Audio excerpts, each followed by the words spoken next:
I have to go online right now.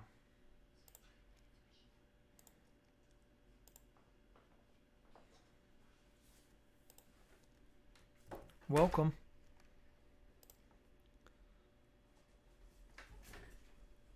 Thanks for tuning in. You're listening to Gnostic Studies. And trying to see what's going on. One of the feeds might not be working, so we might have to restart this broadcast real quick. So hold on. Yeah, hold on just a sec while we check that.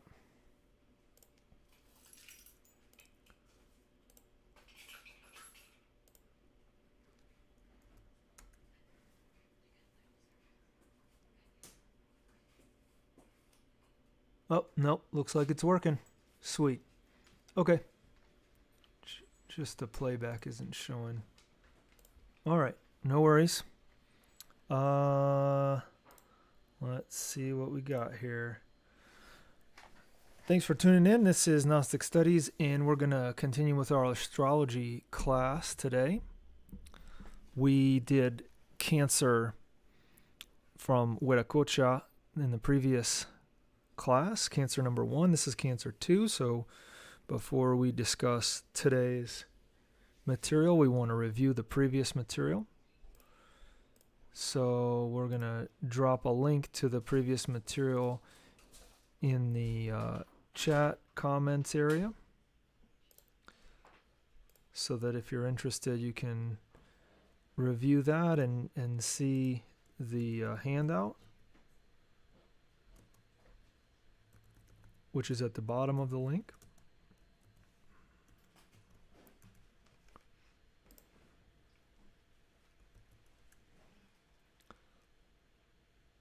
So that PDF that you're looking at there is an attempt to synthesize the information that we talked about in the class. So the planet of the zodiacal sign of Cancer is the moon. And what Weor talked to us about was the two great luminaries, the sun and the moon.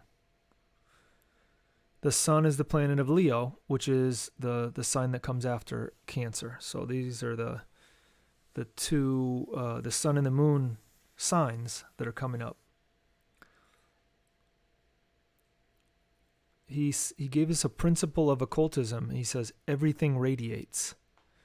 He talks about this also in his book Logos Mantram Magic. Everything has its particular aura, its auric radiation, and this principle is also accomplished by the action of words. Matter is nothing but crystallized spirit, and since all matter radiates, then that radiation is the cosmic force.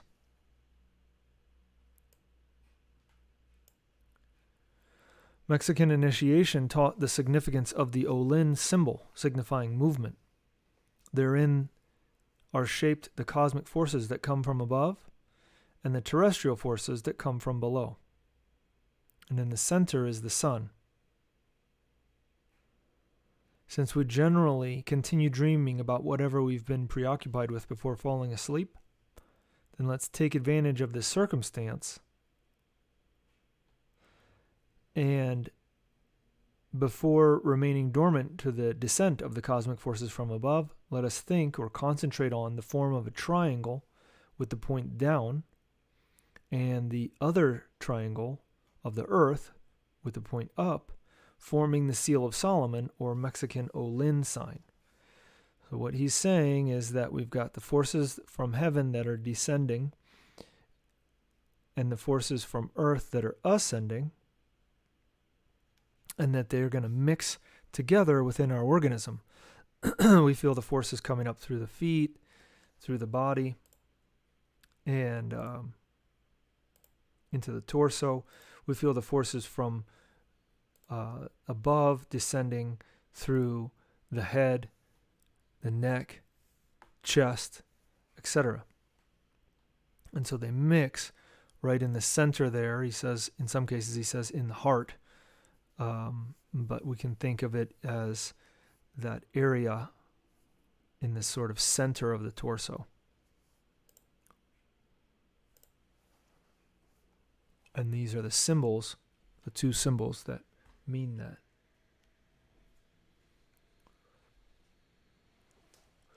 And then he talked about the 7 bodies, and he said that in the middle, if we look at these as 2 groups of 3, right, the physical, etheric, and astral as one group, and the atmic, buddhic, and causal as second group, they mix together in the mental body.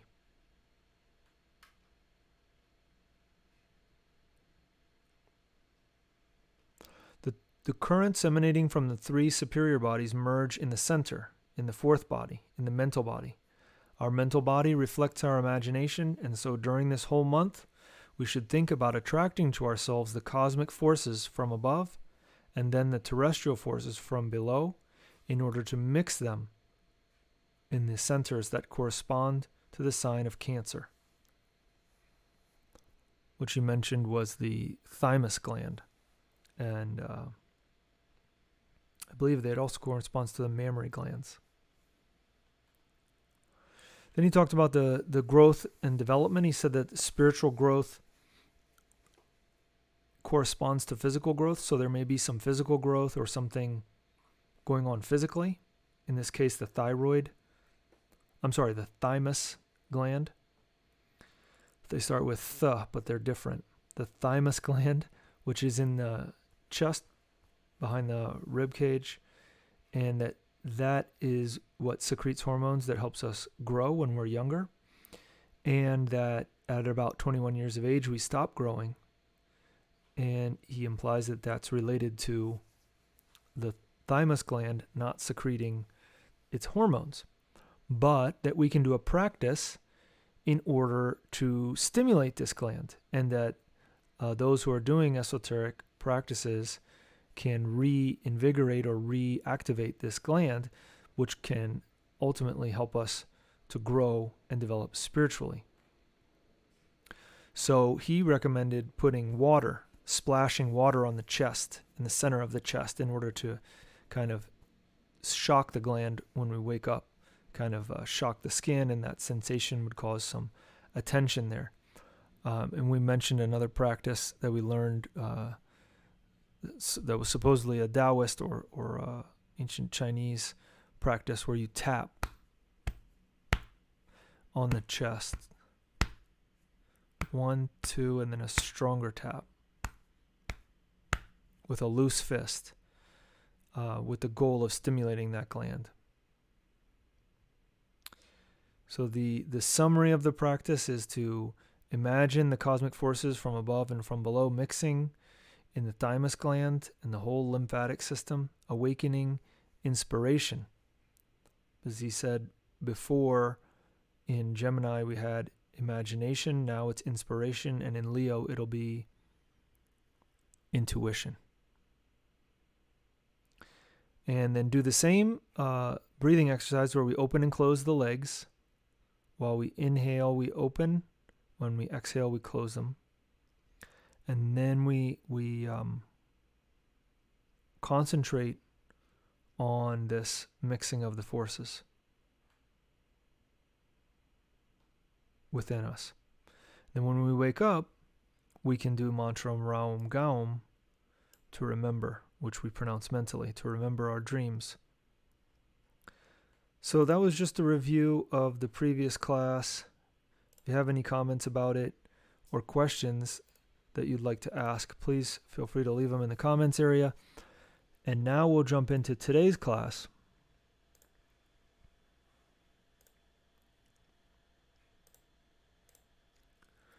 which is from Samael and Weor, about 20 years after the previous author that we just reviewed. Beloved disciple, you have already studied and practiced the lesson of Gemini. Today we enter into the constellation of Cancer. Throughout your studies, you have realized that we, the Gnostics, are essentially practical. We frankly do not like to spend our lives theorizing. We go to the point, and we are tired of so much theory. We are essentially realists. We want deeds, not theories nor morbid intelligences. We like effective realities. We like effective realities. We head towards great realizations. All the spiritualist schools talk to you about the suprasensible worlds, but we go beyond that because we are more practical. We teach our disciples how to enter those worlds in the astral body and even with the very body of flesh and bone in a totally conscious and positive manner.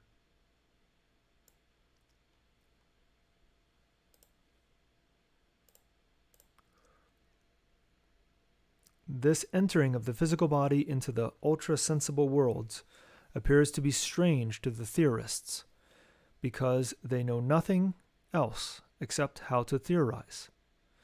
But to comprehensive people, this does not seem strange. It is, of course, as old as the world. In not too remote times, the physical body moved and developed within the astral world. So what? After this short preamble, let us enter in full into our present lesson of Cancer. Cancer is the sign of the sacred Scarab and of reproduction. Fetal conception is verified with the rays of the sign of Cancer, and because of this, it is the sign of the sacred Scarab. In Egypt, the sacred Scarab symbolized the soul. The reincarnating souls pass through the sphere of Cancer before taking a body. Cancer produces the sickness that carries its name. It is the karma of fornicators. Cancer is the house of the moon. Its metal is silver. Its stone is the pearl, and its color is white. The moon influences the thymus gland and regulates the growth of the human being. It also influences all the milky juices of all living things. The moon adjusts the procreation of all that is alive. The moon governs the sap in vegetables and the ebb and flow of the tides in the seas. The moon has power over salt, and salt is the basis of all that is living. Within our organism there exist 12 salts, which are the 12 salts of the 12 zodiacal signs. So we're going to take a little... We're going to go on a little tangent about these salts. Okay, so these salts are sometimes called the salts of Schussler or cell salts, C-E-L-L in English. They have various vendors that make them. They're related with homeopathy. They're usually in a homeopathic, like they deposit them into the homeopathic remedies so that you can take them. But you can get all 12 at once or the 12 separated. They have them at some health food stores and you can get them online. In any case, we're going to talk about it a little bit here. He says, so this is from the book called Treatise of Sexual Alchemy by the same author. He talks about salts. Salt in Esotericism. Salt is the substance of all things and the fixed principle of all that exists. Salt works upon the sulfur and the mercury, and they make it volatile, just as they are. Salt coagulates them and makes them fixed in return. When salt is dissolved in an appropriate liquor, then it dissolves solid things and gives them consistency. Salt gives a form of perfection to the golden child of alchemy, of sexual alchemy. Salt dissolves our metals in order to elaborate the golden child of sexual alchemy with them. The volatile salt prepares the larynx in order to speak the verb of gold. Salt dissolves and coagulates all things. The earth has the nature of salt, and this is why it is dissolved in water and coagulated in water. The continents emerge from the salty waters of the sea, and then they return to the sea. Our philosophical earth, that is to say our human body, must be reduced to its seminal salts in order to elaborate the golden child of sexual alchemy. Types of salts. There are two types of salt. One is masculine and the other is feminine. The male salt damages the human organism when it is excessively used. The female salt is beneficial and healthy. The male salt is sea salt. The female salt is rock salt. It is the salt from the salt mines.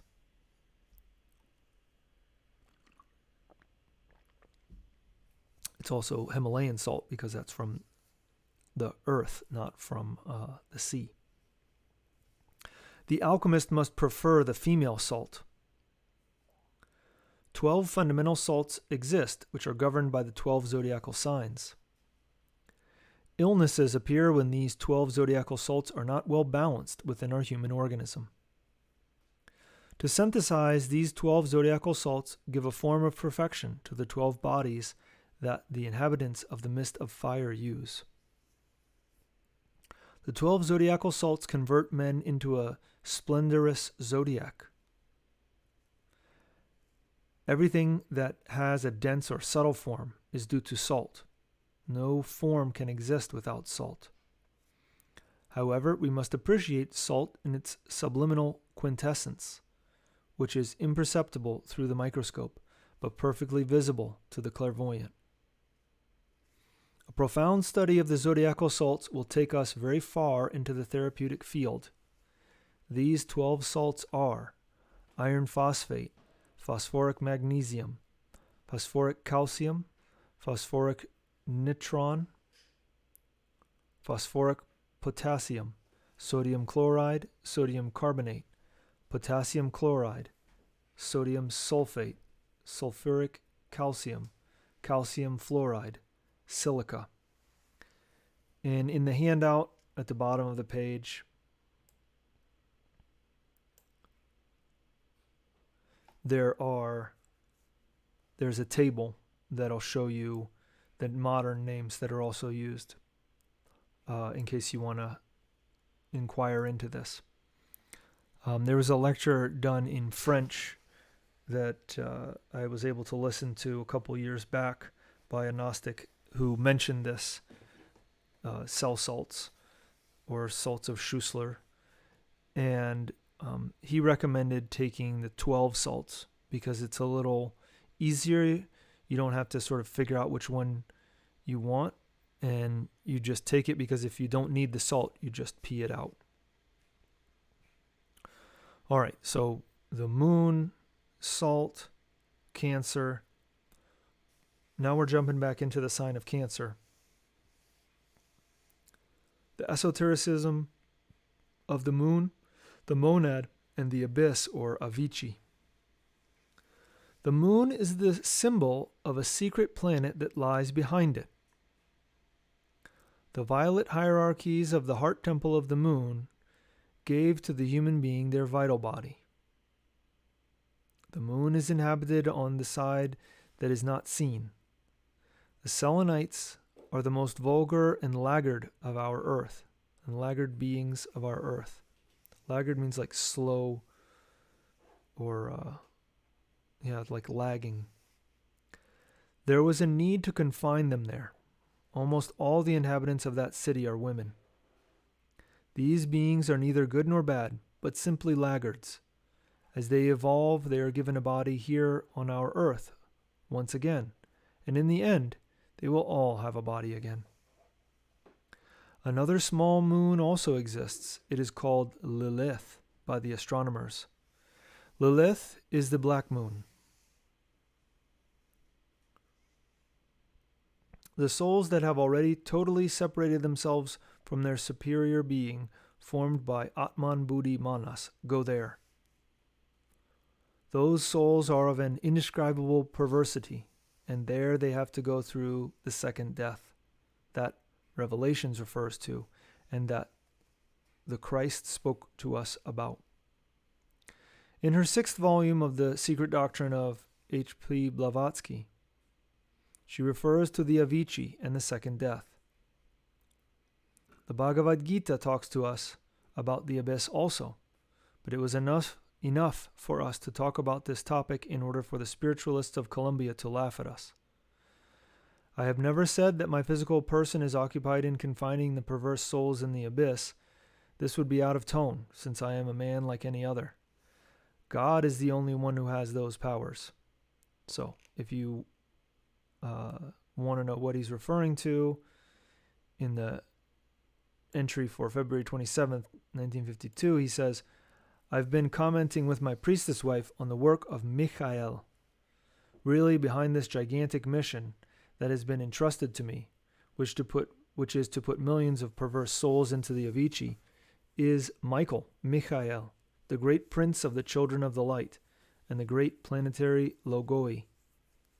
Michael directs, and I execute the orders that I receive directly from my father Samael. Samael is, of course, the angel of Mars, right? Michael, is the angel of the sun. Marvels of that nature are done by Atman, the great universal spirit of life, Alaya, the superior soul of Emerson, the great soul of the world. These marvels have only been done by my internal guide, my Purusa, my superior being, my intimus, my internal master, my monad, my internal angel, before whom I have to kneel, because he is Atman, the ineffable. This can also be done by the internal God of any one of you, because Atman is the omnipotent and ineffable. Masters are many, but the soul master is one, the soul of the world, the divine Alaya, that seems to be many. Weor is the authentic name of a flame of the great blaze before whom I must prostrate myself.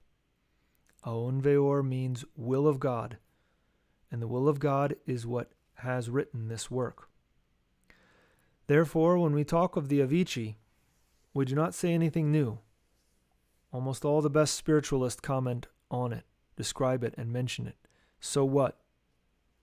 Spiritualists grieve deeply that Atman, the great universal spirit of life, is acting through one of its flames in order to accomplish a cosmic mission.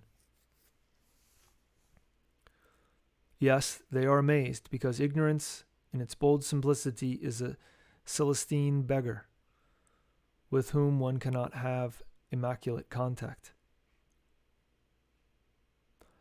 Where is the wisdom of all those fools who criticize me? What became of it?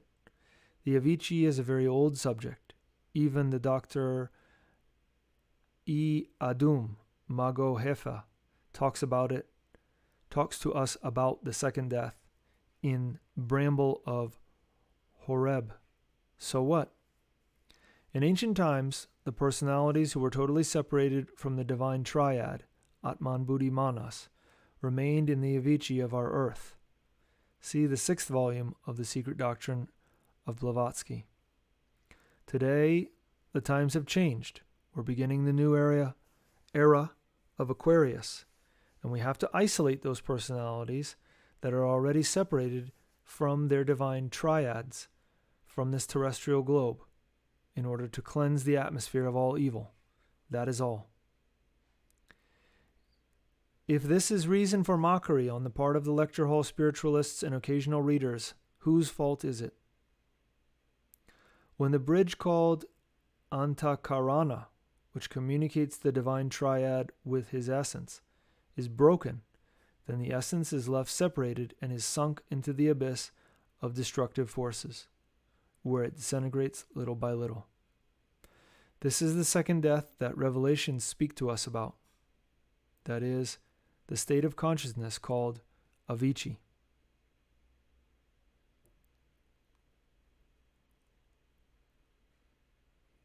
In these cases, the divine triad, Atman Buddhi Manas, is clothed with a new mental and astral body in order to continue its evolution, and the discarded personality is submerged into the state of Avitchi, into the most inexpressible suffering. So again, we're reading from Zodiacal Course. I believe it was first printed in 1952. And this is the section on Cancer. We'll continue to read here. Occultism in the moon.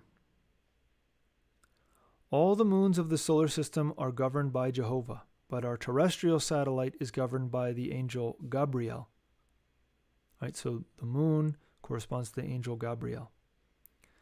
The magician should pay close attention to the lunar influences, because all the sidereal energies crystallize in our terrestrial globe through the lunar forces.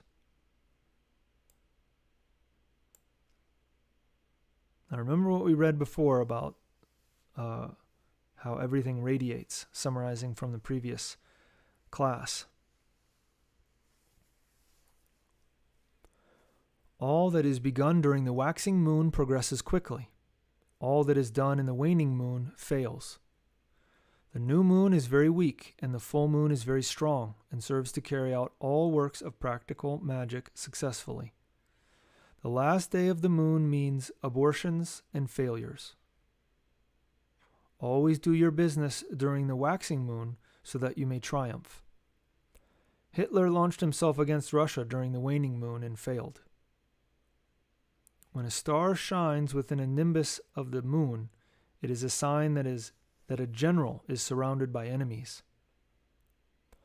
The moon produces the flux and reflux, the ebb and flow of the sea. It produces high and low tides. The moon attracts and repels the terrestrial magnetism. The magician should prepare their body for the exercise of practical magic. The magician's body is different from others because it is prepared. Exercise. Sit on a comfortable chair, close your eyes, remove all thoughts from your mind. Focus the mind on your intimus, your inner being, and pray like this.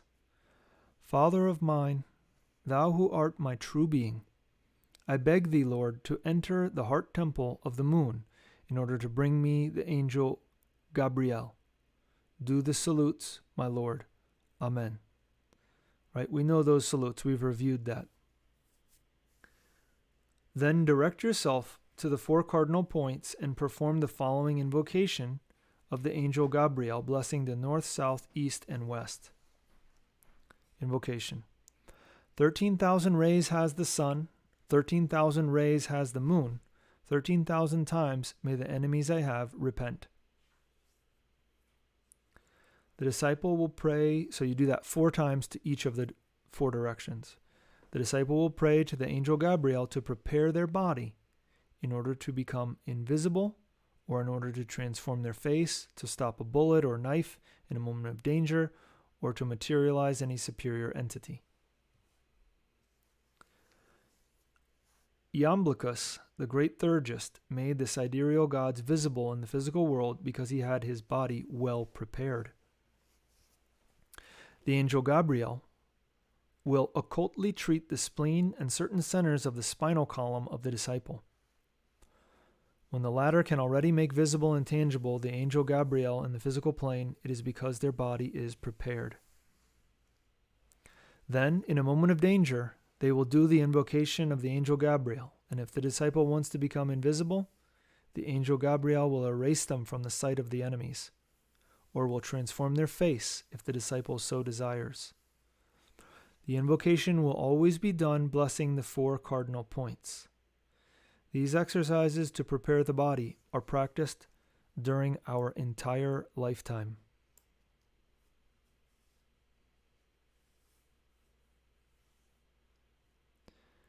Esotericism of the Thymus gland and the attributes of the zodiacal sign of Cancer.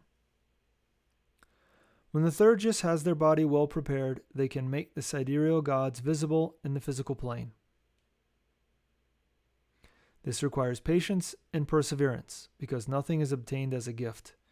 Everything costs struggle and sacrifice.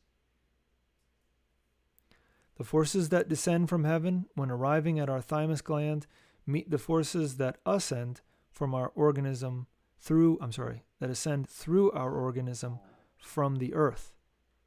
And there in the thymus gland, the two triangles of the superior and inferior forces interlace to form the seal of Solomon. Exercise. Seated, imagine this marvelous encounter of the cosmic forces forming the seal of Solomon in the thymus gland, and, submerged in profound internal meditation, pray to your intimus, your inner being, to enter the sidereal temple of the principal star of Cancer in order to bring you the principal hierarchies of that constellation so that they may awaken your internal powers and give that gland a treatment. Vocalize the letter A for 1 hour. The natives of Cancer are peaceful, but sometimes too angry. They have an aptitude for the manual arts, are very sensible, and their character changes with the lunar phases. Things go well for them on long journeys. They are very romantic, amorous, and very tenacious. Fraternally, the teacher of your class. Okay, so that's the information that we wanted to present. We're going to do a practice in a little bit, but we want to open it up for questions and comments.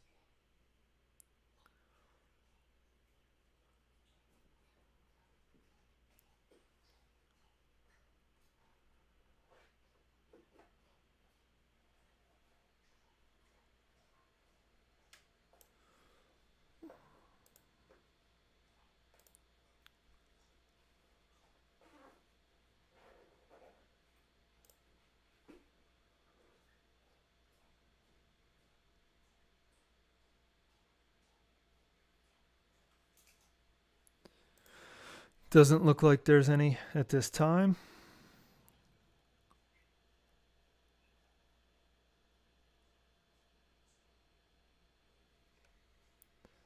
So let's jump into the practice.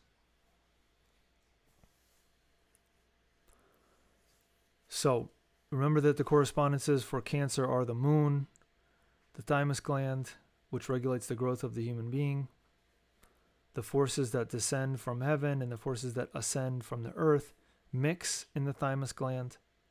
And so we're going to visualize that as a Star of Solomon or two equilateral triangles that intersect, symbolizing the two forces, one that ascends, the other that descends, that mix in the thymus gland.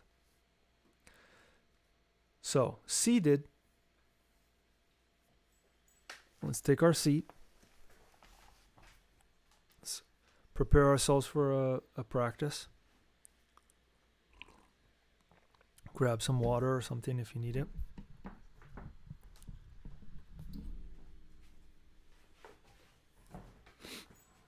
So now we're going to prepare ourselves with the visualization, right?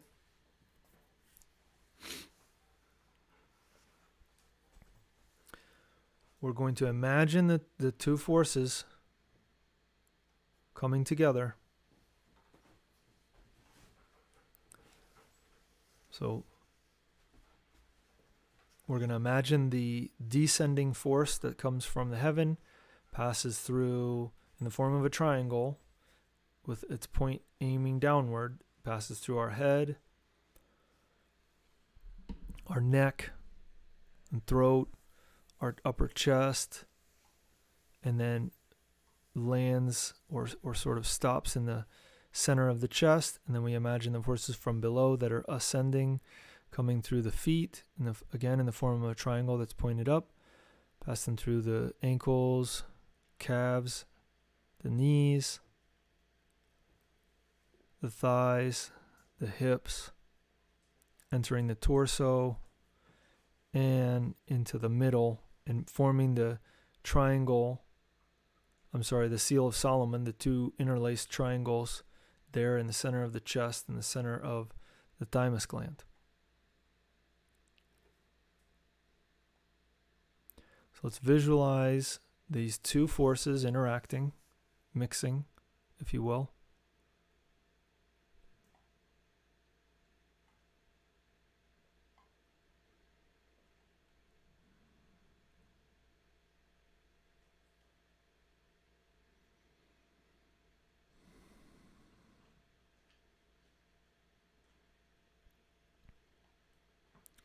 And then we're going to do a prayer, so I'll read it and you can say it out loud or say it mentally. It's up to you.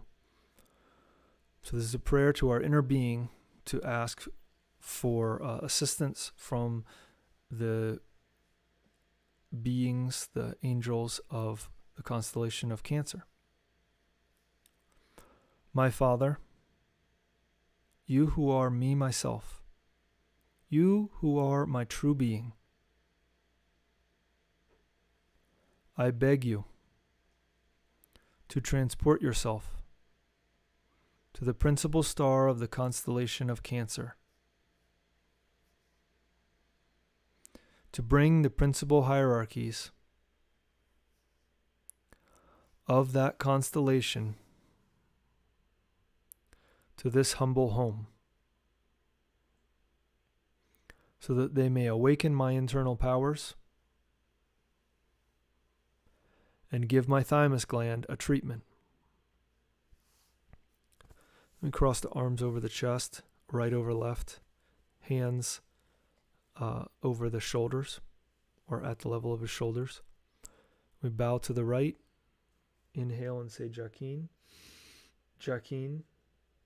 Come back to the center, bow to the left, inhale and say Boaz.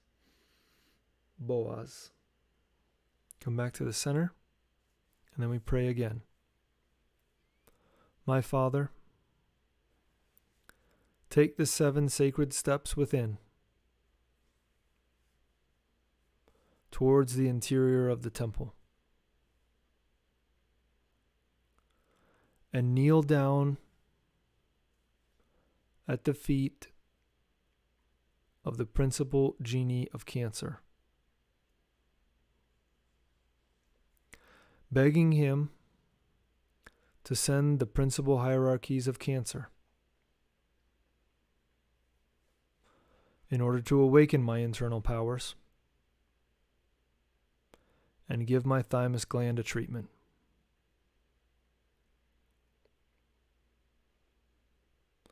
And now we're going to pronounce the mantra Aum 4 times. We can do this together.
Put our arms down now if we haven't already. Now let's return to imagining the marvelous encounter of the cosmic forces forming the Seal of Solomon in the thymus gland. Visualizing the 2 triangles again, descending and ascending until they mix and interlace in our chest.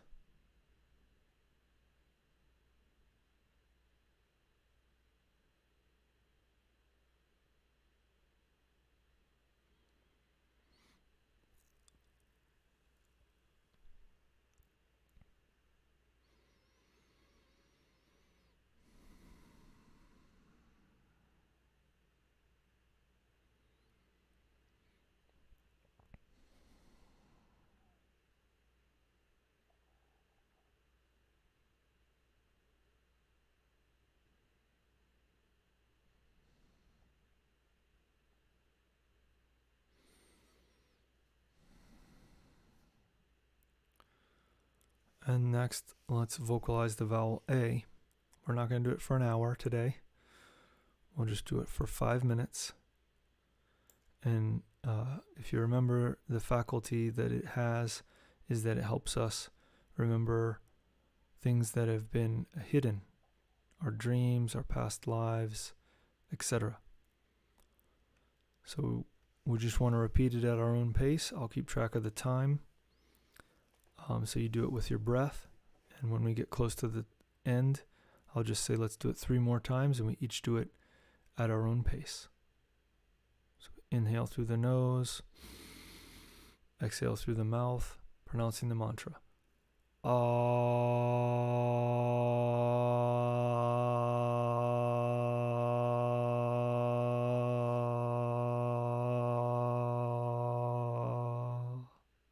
Inhale again through the nose. Exhaling through the mouth.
Let's do 3 more times. Ah.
let's just sit quietly for a few moments.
Let's take a couple deep breaths through our nose.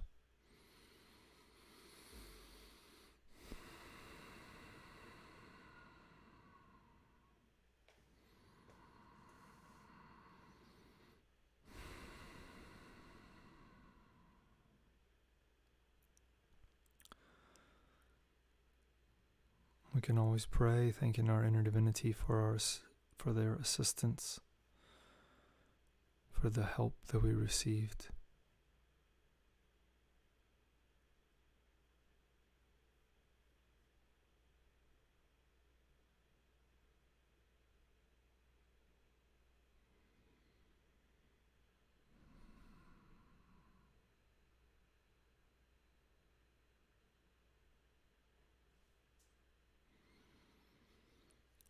And whenever we feel ready,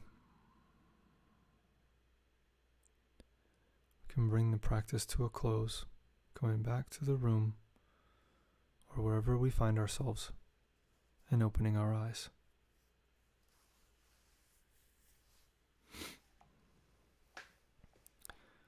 So in the handouts, we also have daily practices. We started the very first class with the daily practices, which included some prayers that Krumheller gave us. And this now is practices from Samael and Weor, including the one with the angel Gabriel, to prepare our organism.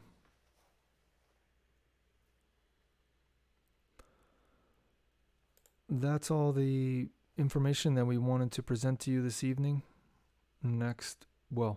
If you have any questions or comments, please feel free to leave them. But next week we will continue. Oh, no, next week actually, it's okay? Yeah, next week we're going to continue on Thursday. What is it, the 6th of July for us in the Northern Hemisphere of the Americas. So we will have a class then. We're going to continue our astrology with reading from Esoteric Treatise of Hermetic Astrology. So we invite you to join us for that. Otherwise, we want to wish you the best in your esoteric work. Until next time.